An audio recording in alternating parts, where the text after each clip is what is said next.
नमस्कार दोस्तों, स्वागत है आप सभी का आपके अपने चैनल द रिटेल इन्वेस्टर में।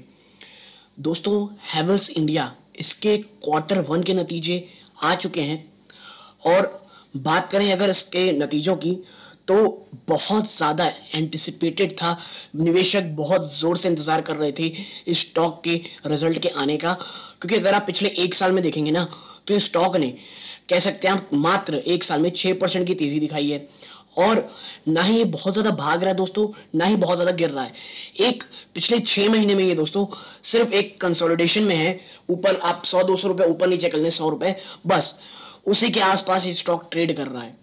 और अब अगर बताऊं जो अब जो इस क्वार्टर के नतीजे हैं, निवेशकों को ये है कि देखिए ये क्वार्टर थोड़े से ठंडे तो रहेंगे ही, इसमें कोई भी दो राय नहीं है। क्यों, आपको पता होगा कि एम्प्लॉय बेनिफिट एक्सपेंसेस इस बात में बढ़ने की बातें चल रही हैं, जो एडवर्टीजमेंट और प्रमोशन है उसमें भी शायद खर्चे बढ़ते हुए दिखाई दें। और जो सबसे मेन चीज रहती है दोस्तों, कॉस्ट ऑफ मटेरियल, देखना यह है क्या इस बार भी बहुत ज्यादा प्रेशर बना है इस स्टॉक के ऊपर। और फिर चलेंगे सेगमेंट वाइज स्टॉक की एनालिसिस करने। लेकिन आगे बढ़ने से पहले अगर आप चैनल पहली बार आए हैं, सब्सक्राइब का बटन दबा दे दोस्तों। वीडियो अच्छी लगती हो लाइक जरूर कीजिएगा। तो अब विदाउट वेस्ट टाइम सीधा लेके चलता हूं आपको रिजल्ट की तरफ। देखिए करोड़ में रिजल्ट दिए हैं, इसके बात का बहुत बहुत धन्यवाद हैवेल्स को। तो हमें ज्यादा परेशानी नहीं होगी पढ़ने में। इनकम देखेंगे, रेवेन्यू फ्रॉम ऑपरेशन देखेंगे, 4230 करोड़ रुपीस आया है जो पिछले क्वार्टर में दोस्तों, ठीक है, जो कि पिछले क्वार्टर में 4417 रहा दोस्तों, ठीक है। यानी यहां पे आप देखिए आपको 5% के आसपास की साफ साफ गिरावट देखने को मिल रही होगी। और साल दर साल देखेंगे तो एक अच्छी खासी जंप है दोस्तों। अदर इनकम में देखूं 46.98 आप कह सकते हैं 47 करोड़ की अदर इनकम हुई है, जो पिछले क्वार्टर में 44 करोड़ थी। और जब आप दोनों को मिलाएंगे तो आप पाएंगे कि जो टोटल इनकम है वो है 4277 रुपीज, ठीक है, 7 करोड़ रुपीज, रुपीज नहीं करोड़ रुपीज। जो पिछले क्वार्टर में टोटल इनकम कितनी थी 4461 करोड़ रुपीज की। यानी आप साफ साफ इसमें गिरावट देख रहे हैं दोस्तों, ठीक है। अब अगर बात करें हम खर्चे की, एक्सपेंसेस की, तो देखिए cost of raw materials and components consume, जो कॉस्ट ऑफ रॉ मटेरियल है दोस्तों वो कितनी है 2391.55 करोड़, जो पिछले क्वार्टर में 2487.64 करोड़ थी। घटी तो है दोस्तों, लेकिन घटा तो इनकम भी है। और उस हिसाब से देखेंगे तो मोर और less same he cost of raw material रहा है। यानी यहां से कोई राहत की बात नहीं दिख रही है, लेकिन हाँ कुछ बहुत तेज भी नहीं बढ़ा है, मोर और लेस सेम ही रहा है। बात करते हैं अब हम दोस्तों किसमें, एम्प्लॉय बेनिफिट एक्सपेंसेस की। इस बार ये 302.08 करोड़ रहा है, जो पिछले क्वार्टर में 275 करोड़ रहा था। यानी साफ साफ देखने को मिल रहा है दोस्तों, यहां पर भी आप कह सकते हैं 10% का उछाल देखने मिल रहा है, ठीक है। बात कीजिएगा अब अदर एक्सपेंसेस की, जिसमें क्या आता है एडवर्टाइजमेंट सेल्स प्रमोशन 113.37 करोड़ का किया गया है, जबकि पिछले क्वार्टर में सिर्फ 68 करोड़ का किया गया था।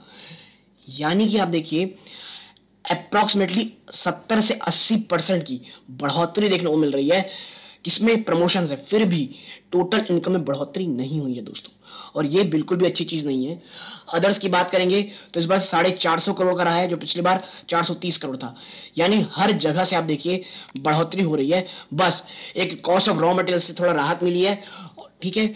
और टोटल एक्सपेंसेस अगर आप देखेंगे तो कितना आता है 3950.57 करोड़, जो पिछले क्वार्टर में कितना दोस्तों 3986.29 करोड़ रुपीस, ठीक है। अब ये तो हुआ टोटल एक्सपेंसेस। अब बात करें प्रॉफिट बिफोर टैक्स की। प्रॉफिट बिफोर टैक्स अगर आप देखेंगे तो कितना निकल के आता है दोस्तों, वो निकल के आता है 326.55 करोड़, जो पिछले क्वार्टर में 474.92 और आप कह सकते हैं 475 करोड़ था। ह्यूज गिरावट है ये दोस्तों, ह्यूज गिरावट। और लगता है मार्केट ने पहले एंटिसिपेट किया था, इसीलिए आज हैवेल्स में 3% की गिरावट है दोस्तों। कितने 3% की गिरावट आपको हैवेल्स में देखने मिल रही है, ठीक है। और बात आगे करूं कि भाई साहब क्या रहा है टैक्स के बाद, तो आप देखिए जो total comprehensive income for the period निकल के आती है 241.58 करोड़, जो पिछले क्वार्टर में 361.71 करोड़ थी। यानी आप कह सकते हैं लगभग 30% के आसपास की आपको साफ साफ इसमें गिरावट देखने को मिल रही होगी। किस चीज में दोस्तों, इनके नेट प्रॉफिट में। और यही कारण है कि आप देखिए जो इनका ईपीएस निकल के आता है वो 5.64 से घट करके 3.87 है, यानी कि जो एक साल पहले था लगभग उसी के आसपास ईपीएस आ गया है। और बाजार इस चीज को बिल्कुल भी मुझे लगता है पसंद नहीं करेगा दोस्तों, ठीक है, बाजार इस चीज को बिल्कुल भी पसंद नहीं करेगा। तो आने वाले समय गिरावट देखने को मिल सकती है। अब देखना यह है सेगमेंट वाइज कि कमी कहां रह गई है, कि रेवेन्यू ऑपरेशन में प्रॉब्लम कहां रही। तो देखिए सेगमेंट वाइज अगर आप जाएंगे दोस्तों तो आप नजर डालते हैं हम लोग कहां प्रॉब्लम रही है। देखते हैं स्विच गियर्स में अगर आप देखेंगे इस बार 516.67 करोड़ का मुना कह लीजिए रेवेन्यू जनरेट हुआ है, जो पिछले क्वार्टर 474 करोड़ था, यानी यहां से काफी मजबूत स्विच गियर्स जो हैं बहुत ज्यादा आप कह लीजिए बिके हैं, बहुत ज्यादा प्रॉफिटेबल रहा है। बात करें केबल्स की, धक्का यहां लगते हुए दिखाई देगा। सिर्फ 1192 करोड़ आप कह सकते हैं 1200 करोड़ का बिजनेस हुआ है, जो पिछले क्वार्टर में लगभग 1500 करोड़ के आसपास था।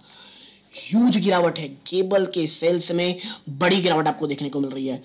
लाइटिंग एंड फिक्सचर्स में भी आपको देखिए साफ साफ गिरावट देखने को मिल रही है। 371.12 करोड़ का बिजनेस हुआ है, जो पिछले क्वार्टर लगभग 400 करोड़ का था। बात करेंगे इलेक्ट्रिकल कंज्यूमर ड्यूरेबल्स की, तो ये 838, यहां भी आपको साफ साफ गिरावट देखने को मिल रही है। बात करें लॉयड कंज्यूमर की, हाँ तो लॉयड कंज्यूमर ने अच्छा बिजनेस किया है, 1083 करोड़ रुपीस की कह लीजिए आपने सेल्स की, रेवेन्यू जनरेट किया है, जो पिछले क्वार्टर में 959 यानी 960 करोड़ के आसपास था। यहां पे लगभग 10 से 12% की बढ़ोतरी हो रही है। अदर्स मोर और लेस सेम रहे, और यही कारण है कि जो टोटल सेगमेंट रेवेन्यू है वो आप देखिए यहाँ पे क्या रहा है, 4230 करोड़, जो पिछले क्वार्टर में 4417 करोड़ था, ठीक है। यानी कि ये जो केबल का सिस्टम दोस्तों केबल है उसने काफी बड़ा डेंट किया है कंपनी के कह लीजिए रेवेन्यू में। लाइट एंड मिक्सचर्स में भी गिरावट है, लेकिन उतनी ज्यादा नहीं है दोस्तों, ठीक है। और अब अगर देखेंगे और कुछ नीचे देखने लायक जो कंपनी ने कहा हो या कंपनी की कुछ भी अगर रिपोर्टिंग रही हो, तो ऐसा कुछ भी नहीं दिख रहा है दोस्तों, ठीक है। हम थोड़ा नीचे और चलते हैं, लेकिन हाँ जो इंपॉर्टेंट चीज थी वो सब आ चुकी है। कोई भी ऐसा कह सकते हैं आपके कुछ भी छूटा नहीं है, और कंपनी ने कोई भी डिविडेंड का ऐलान नहीं किया है, तो इससे कोई नहीं है। यानी कि रिजल्ट खराब आए हैं दोस्तों, बाजार को एंटिसिपेट था 3% की, इसीलिए आज आप देखिए गिरावट देखने को मिल रही है। कॉपर के दाम नीचे हैं, एल्यूमिनियम के भी नीचे ही रहने वाले हैं। इसके कारण आने वाले समय में जो इनपुट कॉस्ट है उसमें कमी होती दिखाई दे सकती है, लेकिन इस बार जो रिजल्ट निकल के आ रहे हैं दोस्तों वो मुझे लगता है बिल्कुल भी अच्छे नहीं रहे। लेकिन हाँ गिरावट होती है 950 1000 के आसपास, बहुत बहुत बड़ा सपोर्ट है स्टॉक के लिए। आता है स्टॉक दोस्तों लॉन्ग टर्म के लिए इसमें निवेश करना मैं कहूंगा बहुत अच्छा रहेगा, लेकिन हाँ वैल्यूएशन थोड़ी सी बड़ी है, 1000 रुपए के आसपास मुझे मिलता है तो मैं जरूर से इसमें निवेश करने की सोचूंगा, लेकिन सिर्फ लॉन्ग टर्म के लिए दोस्तों। तो यदि आपको मेरी ये छोटी सी एनालिसिस पसंद आई हो प्लीज वीडियो को लाइक कीजिए, चैनल पहली बार आए हैं सब्सक्राइब जरूर कीजिएगा। यहां तक जुड़े रहने के लिए धन्यवाद। ये इस वीडियो का अंत है। जय हिंद दोस्तों।